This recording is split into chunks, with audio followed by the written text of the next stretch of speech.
Hello mga mami, ito yung ating bagong diaper ngayon. Si ating Hiloya, Japan brand yan mga mami. Ito yung kanyang diaper.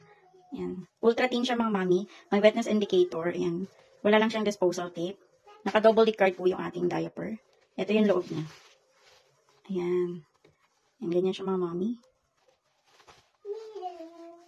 Yan. Malambot po yung ating diaper na manipis.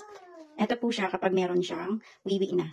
Yan. Ito yung ating diaper. Hindi siya naghihiwa-hiwalay mga mami. At ang maganda sa kanya, hindi po siya amoy mapanghi. Yan, try natin. Yan mga mami. Yan yung ating diaper. Try natin siyang tingnan kung dry ba siya or basa. So, ayan mga mami, tingnan nyo. Kunti lang yung makukuha nyo sa kanya. Pero yung diaper natin ay punong-puno po yan. Yan mami, punong-puno siya. Pero yung makukuha nyo, basa sa kanya, ayun lang. Sobrang konti lang mga mami. At kapag nag-check out ka neto mga mami, meron kang ma-receive na, yan, 2 hanger po. Na adjustable po yung kanyang hanger.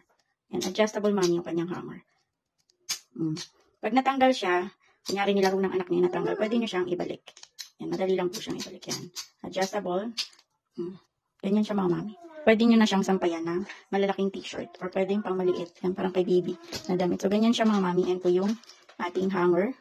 Yan. Tapos, yung ating diaper. Isang pack ng diaper mga mami, meron kang 2 hanger. Pag 2 pack, 4 na hanger ang marireceive mo. So, ayan po yung ating Hiloya diaper mga mami.